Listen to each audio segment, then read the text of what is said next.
और इस बीच बड़ी खबर आपको दे रहे हैं, जहां आज देश में 10 ट्रेड यूनियंस की हड़ताल है। इस हड़ताल में कई सेक्टर के लोग शामिल होंगे। मजदूर और किसान विरोधी नीतियों को लेकर यह हल्ला बोल है।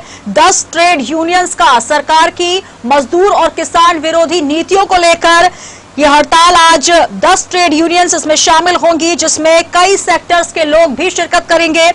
हड़ताल में बड़ी संख्या में लोगों के शामिल होने की उम्मीद जताई जा रही है। संयुक्त ट्रेड यूनियन की अगुवाई में यह हड़ताल, तो आज एक बड़ी हड़ताल है। देश के कोने कोने से यहां पर 10 ट्रेड यूनियंस के लोग इकट्ठा होंगे। हड़ताल में कई सेक्टर के लोग भी शामिल होंगे और सरकार की नीतियों के खिलाफ, केंद्र सरकार की नीतियों के खिलाफ यह हल्ला बोल है। मजदूर किसान विरोधी नीतियों को लेकर एकजुट होंगे 10 ट्रेड यूनियंस और करेंगे हड़ताल।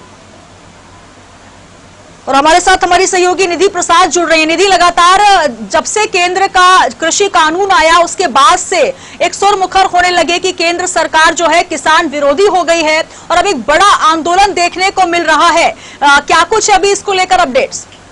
जी बिल्कुल, अगर बात की जाए तो हाल ही में इसका ऐलान किया गया था कि 26 तारीख को यानी कि आज के दिन कुल देश भर के सभी जो है 10 ट्रेड यूनियन, प्रदेश के पूरे 10 ट्रेड यूनियन और उसके साथ ही जो बैंक यूनियन संघ है, इनके द्वारा एक बड़ा आंदोलन जो है वो किया जाएगा, जिसमें मजदूर किसान सारे लोग शामिल होंगे। केंद्र की जो कृषि कानून है जिसे पारित किया गया है और इसके विरोध में ही ये जो देशव्यापी प्रदर्शन है वो आज देखने को मिलेगा, जिसमें अगर हम बात करें तो एक अलग से पत्रकार वार्ता लेके ट्रेड यूनियन द्वारा ये जानकारी दी गई थी कि जिस तरह से केंद्र सरकार द्वारा ये कृषि कानून बनाया गया है, इसे हम किसान विरोधी कानून मानते हैं, क्योंकि किसी भी तरह से किसानों को इस कानून का कोई फायदा नहीं है और इसे लेकर 26 तारीख को एक बड़ा और देशव्यापी प्रदर्शन जो है वो हम करेंगे। इसके साथ ही अगर हम बात करें तो जहां बैंक यूनियन और 10 ट्रेड यूनियन इसमें शामिल रहेंगे, इनकी जो है एक अध्यक्षता में ये जो पूरा प्रदर्शन है वो होगा। इसके साथ ही कांग्रेस ने भी इसका समर्थन देने का फैसला किया है। जिला कांग्रेस भी इसे अपना पूरा समर्थन देगा। कांग्रेस संचार विभाग अध्यक्ष शैलेश नितिन त्रिवेदी ने इसकी जानकारी जो है वो साझा की थी। तो मुख्य तौर पर जो केंद्र सरकार का कृषि कानून है उसको अब किसान जो है वो भी नकारते नजर आ रहे हैं। उन्हें भी ऐसा लग रहा है कि ये जो कानून है उन्हें किसी भी तरह का कोई फायदा नहीं देगा। हालांकि अगर बात करें तो छत्तीसगढ़ सरकार ने इसके लिए एक अपना नया कानून बनाया है, लेकिन ये कानून भी अब तक पारित नहीं किया गया है, क्योंकि राज्यपाल का हस्ताक्षर होना अभी बाकी है और उस हस्ताक्षर के पश्चात ही ये कानून पारित किया जाएगा, जिसे लेकर भी कई कुछ कयास और जो है आरोप प्रत्यारोप का दौर हमें देखने को मिल रहा है कि राज्य सरकार ने आखिरकार अब तक उस कानून को पारित किए जाने के लिए हस्ताक्षर क्यों नहीं किया। इसके अलावा अगर हम बात करें तो मुख्यमंत्री भूपेश बघेल ने भी इसकी पूरी जानकारी हम तक साझा की थी कि जल्द ही राज्यपाल भी इस पर हस्ताक्षर कर देगी और छत्तीसगढ़ में जो नया कृषि कानून बनाया गया है राज्य सरकार द्वारा वो लागू हो जाएगा। तो हाल फिलहाल आज ये बड़ा प्रदर्शन होने जा रहा है। किसान, मजदूर और ट्रेड यूनियन, 10 ट्रेड यूनियन के संघ, बैंक यूनियन, सारे लोग इसमें शामिल होंगे। बैंक यूनियन के आधे सदस्य जो है उन्होंने बाहर से ही इसका समर्थन देने का फैसला किया है। अगर वो अपने काम पर है तो वो इसके जरिए ही अपना समर्थन देंगे।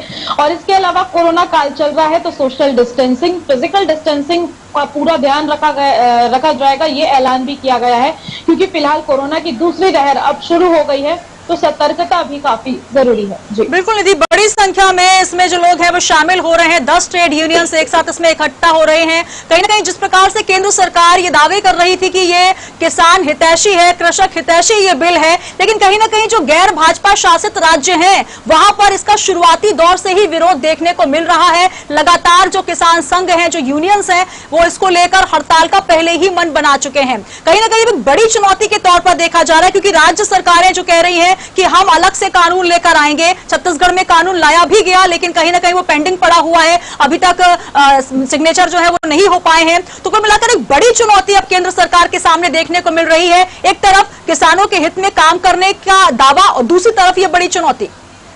जी बिल्कुल सुनीता, चुनौती काफी बड़ी है, क्योंकि केंद्र सरकार की ये जो नीति है, ये जो कृषि कानून है, उसे अब मानने से किसानों ने भी इनकार कर दिया है, क्योंकि जिसके लिए ये कानून बनाया गया है जिनके हितों को ध्यान में रखते हुए केंद्र सरकार ने ये कानून बनाया है कि किसानों को इससे फायदा होगा, अब वो ही किसान और मजदूर अब सड़क पर उतरने पर मजबूर हो गए हैं इस केंद्र कृषि कानून के विरोध में। तो एक बड़ी चुनौती केंद्र सरकार को देखने मिल रही है, क्योंकि इसका विरोध पहले केवल जो ऐसे राज्य हैं जहां कांग्रेस की सरकार है वो राज्य कर रहे थे, लेकिन अब कांग्रेस के अलावा जो किसान और मजदूर हैं जिनके लिए ये कानून बनाया गया है वो भी अब इसका विरोध करते नजर आ रहे हैं। तो मुख्य बात जो है वो ये है कि जिसके लिए कानून लागू किया गया है उस कानून से जब वो इंसान या फिर वो व्यक्ति ही खुश नहीं है तो ये कानून किसी काम का नहीं रह जाएगा केंद्र के लिए। तो ये सारी चीजें एक बड़ी चुनौती केंद्र के सामने प्रदर्शित होती नजर आ रही है। हालांकि जो छत्तीसगढ़ में कानून पारित किया गया है उस पर अभी हस्ताक्षर राज्यपाल ने नहीं किया है, उसे लागू किया जाना अभी बाकी है। लेकिन देखने वाली बात होगी कि इस विरोध के पश्चात किस तरह से इस प्रदर्शन के बाद केंद्र पर इसका असर पड़ता है। क्या इस कानून को लेकर वापस से कोई फैसला लिया जाता है या केंद्र कानून वापस से इसी कानून को लागू करेगी, तो देखने वाली बात होगी ये सारी। बिल्कुल, तो कहीं ना कहीं एक बड़ी चुनौती के साथ ये भी एक बड़ी बात निधि यहाँ पर समझ में आ रही है कि अगर आप कानून जिसके लिए ला रहे हैं, जो आप बात कर रही थी बिल्कुल साफ तौर पर स्पष्ट है कि जिसके लिए आप कानून ला रहे हैं, जिनके हित के लिए ला रहे हैं, अगर आप उनको स्पष्ट नहीं कर पाते हैं कि आपके लिए जो बिंदुवार बनाया गया है कानून में उसका मतलब क्या है, तो कहीं ना कहीं ये भी एक असफलता के तौर पर देखा जाएगा। जी बिल्कुल, अगर बात की जाएगी तो जिसके लिए ये कानून लाया जा रहा है उन्हें ही इसका स्पष्टीकरण नहीं दिया पा रहा है या फिर वो इसे समझ नहीं पा रहे हैं, क्योंकि लगातार केंद्र यही कह रही है कि इस कानून में चाहे वो कॉन्ट्रैक्ट फार्मिंग हो, चाहे वो निजीकरण हो, किसानों को इससे हित होगा। लेकिन किसानों का यही कहना है कि मुख्य तौर पर ये जो प्रदर्शन किया जा रहा है वो निजीकरण को लेकर ये मुख्य प्रदर्शन है। उनका यही कहना है कि अगर निजीकरण कर दिया जाएगा, किसी एक कंपनी को सारी चीजें सौंप दी जाएगी, तो उसमें हमें केवल और केवल नुकसान होगा। कॉन्ट्रैक्ट फार्मिंग की अगर बात कहेगी तो कल को हमारी जमीन जो है उनसे छिन जा सकती है। तो ये सारा जो डर और भय है वो किसानों को लगातार सता रहा है, जिसके विरोध में ही ये लगातार इस कृषि कानून का विरोध अब तक कर रहे हैं। और अब तक किसानों की अगर बात करें तो वो इसे एक्सेप्ट नहीं कर पाई है। ये केंद्रीय कानून केवल और केवल किसानों के लिए नुकसानदेह है, ऐसा किसान और मजदूरों का भी कहना है। तो कांग्रेस के साथ साथ अब किसान भी इस कानून का विरोध करते नजर आ रहे हैं। फिलहाल आज का जो प्रदर्शन है काफी उग्र और बड़ा प्रदर्शन है। इस प्रदर्शन के पश्चात किस तरह की स्थिति बनती है ये फिलहाल देखने वाली बात होगी। जिस समय बिल्कुल, तो जगह जगह से तस्वीरें आने भी शुरू हो चुकी हैं इस प्रदर्शन को लेकर। 10 ट्रेड यूनियंस एक साथ मिलकर यह हड़ताल कर रहे हैं और कई संख्या में लोग, भारी संख्या में तादाद में लोग यहाँ पर एकत्रित हो रहे हैं। बड़ी चुनौती सरकार के लिए। बहुत शुक्रिया हमारे साथ जुड़ने के लिए। तस्वीरें आप देख लें जहां पर हम आपको दिखा रहे हैं, कई जगहों से तस्वीरें प्राप्त हो रही हैं जहां पर 10 ट्रेड यूनियंस के तमाम लोग स्ट्राइक करने पहुंच चुके हैं और अब शासन प्रशासन के लिए भी एक चुनौती के तौर पर यह देखा जा रहा है। हालांकि केंद्रीय कृषि कानून बिल, ये कहा गया था कि किसानों के लिए हितकर है, किसानों को देखकर उनकी चिंता के लिए, उनके भले के लिए बनाया गया है, लेकिन कहीं ना कहीं जो कानून है वो वही किसान नहीं समझ पा रहे हैं। ये भी एक बड़ी चिंता सरकार के सामने, क्योंकि आज कृषि कानून को लेकर हरियाणा, पंजाब के किसान भी दिल्ली में बड़ा प्रदर्शन कर रहे हैं, छत्तीसगढ़ में भी वही स्थितियां हैं। तो कुल मिलाकर एक बड़ी चुनौती सरकार के सामने, कैसे निपटा जाएगा आखिर ये जो भय, आशंका और चिंता किसानों और मजदूरों को घेर रही है।